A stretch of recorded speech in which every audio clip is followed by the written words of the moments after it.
Ako, may kapatid akong pulis. Mga mainstream media, baka sabihin nyo, ito, si tropang OFW sinungaling. Mas sinungaling kayo mga mainstream media. Hindi nyo pinapakita ang totoo na tunay na niya sa Pilipinas.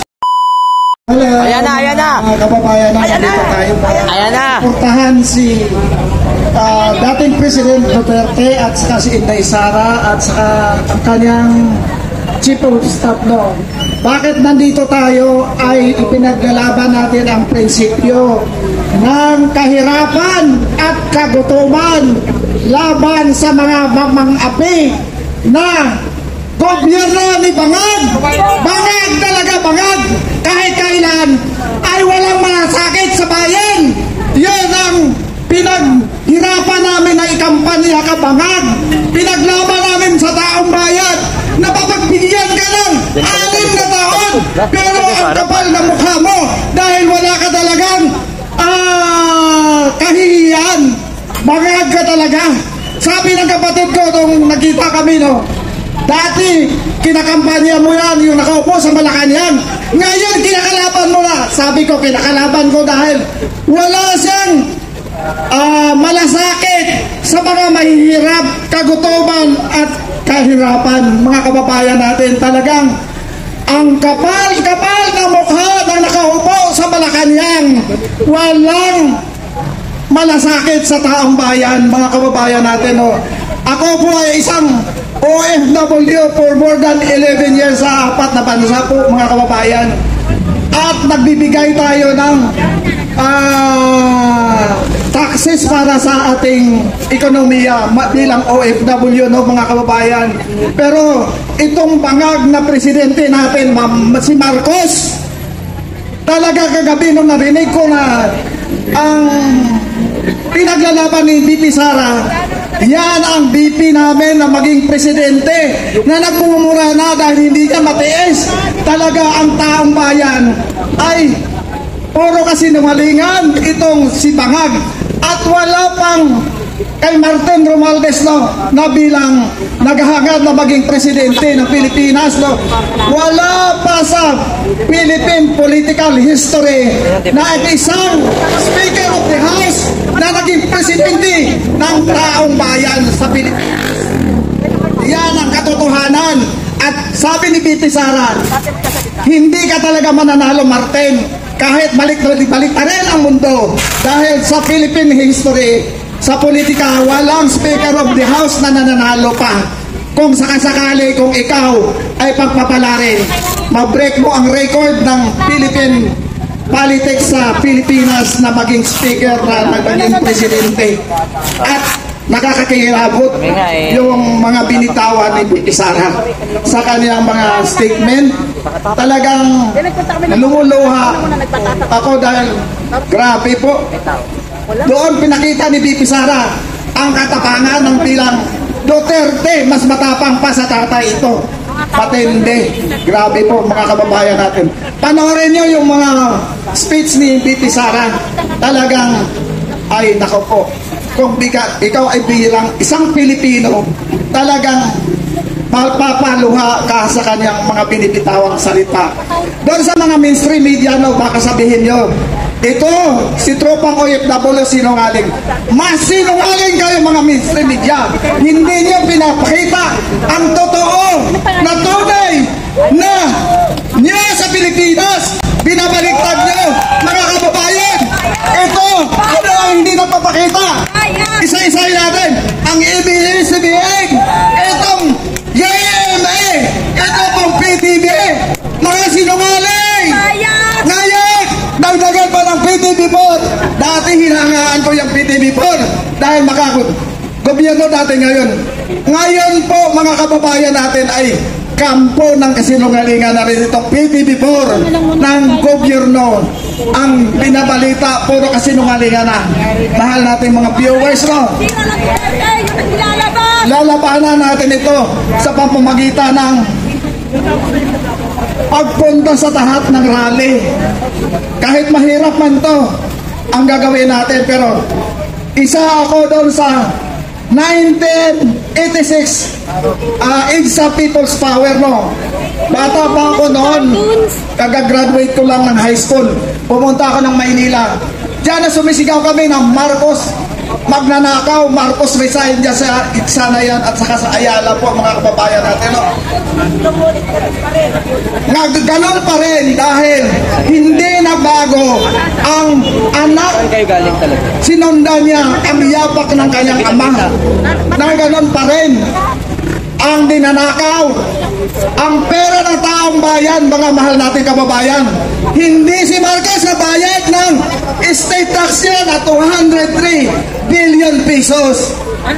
Plus, itong PhilHealth pa na 89.9 billion.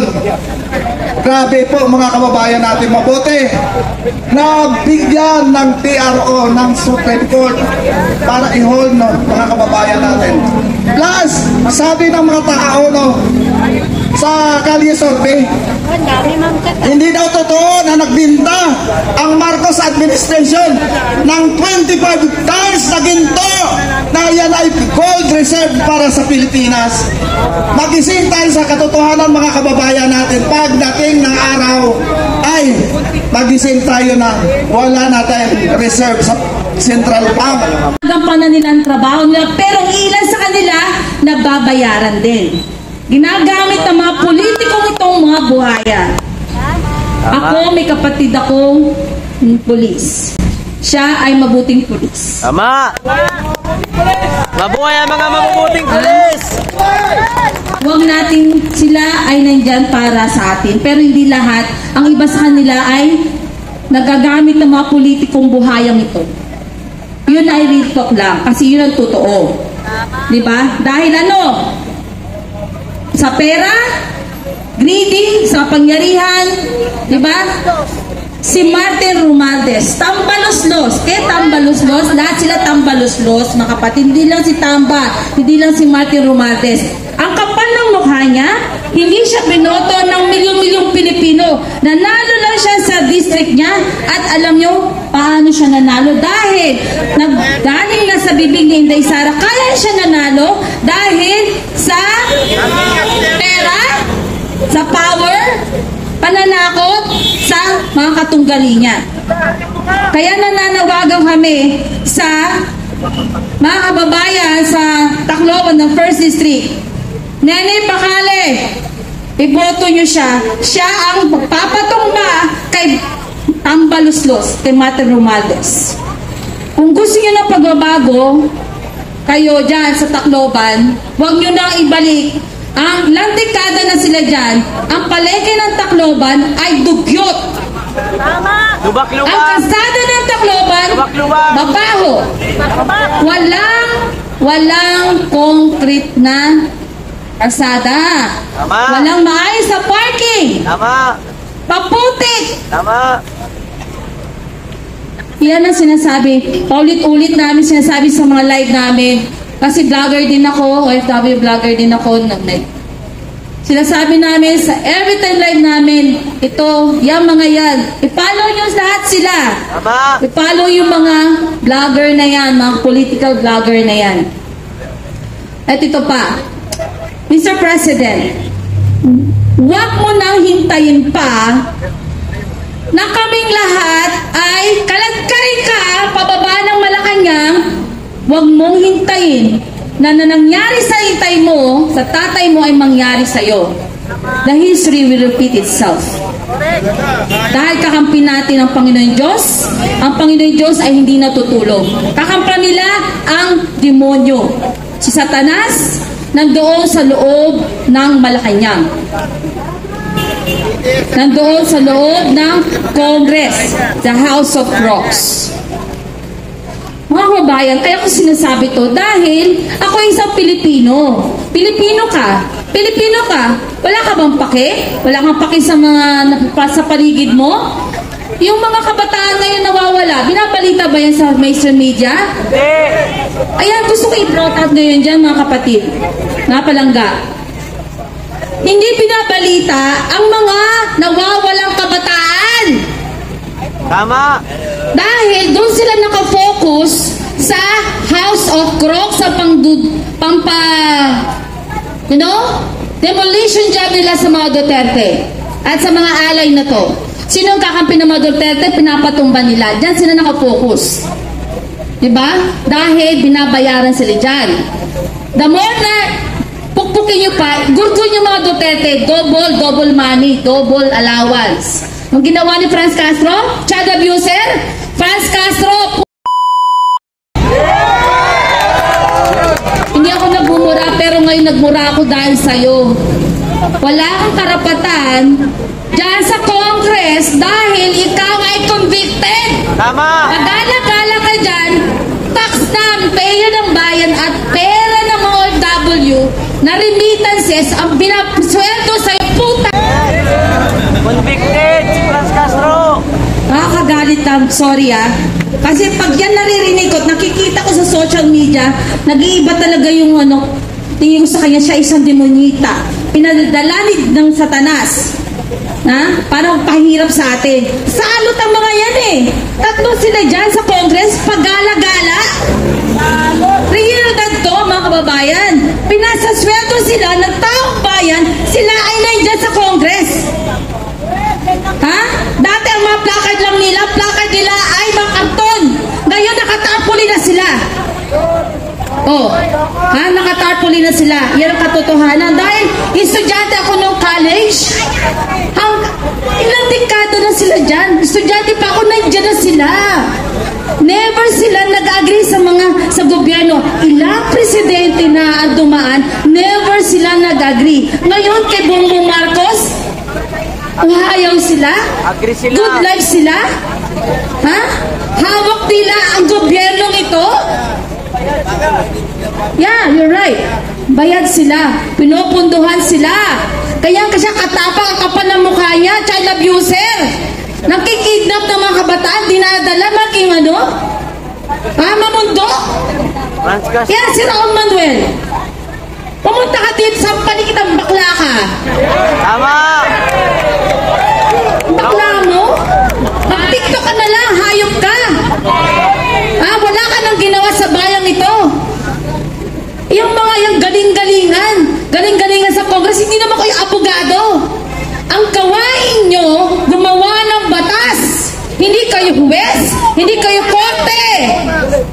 Gumawa kayo ng batas para sa mga mamamayang Pilipino. Anong kagaganda ng bayang ito? Para sa maliliit. Ayan ang trabaho nyo. Hindi yung trabaho para maging judge. Tama! Tama mga kapatid, mga palangga? Hindi nila alam trabaho nila. Ang trabaho nila ay gumawa ng batas para sa bubuti ng bawat Pilipino. Kayo dyan, kayo lahat dyan. Ikaw nanonood, kayong lahat. Tandaan nyo, sila ay mga trabahador lang natin. Tama! Sila ay pinapasweldo natin. Mga tax na nyo. Tapos ginaganito nila tayo? Ginaganito nila tayo, kinakawawa nila tayo. Kaya nga kami nandito, nananawagan kami. Huwag kayong manahimik na lang. Hindi nanggagaling kay VP Sara na mag-revolution tayo. Hindi manggagaling sa kanya yan. Sa ating magsisimula yan. Ang tunay na power. Ang tunay na pagkakaisa. This is the right time. Yung ginagawa sa ating pinakamataas na pangalawang Pangulo ng Pilipinas, pinakamaraming boto, ginagayang bastos yung isang pulis kanina. Kuntik na masaktan yung pinakamagandang leader natin. Sino di mga kamura doon? Paano kung masaktan si VP Sara? Putang ina talaga, hayop yun. Sino hindi makakaano doon? Kahit sino. Pinakamagaling na nagtatrabaho sa gobyerno, si Inday Sara lang.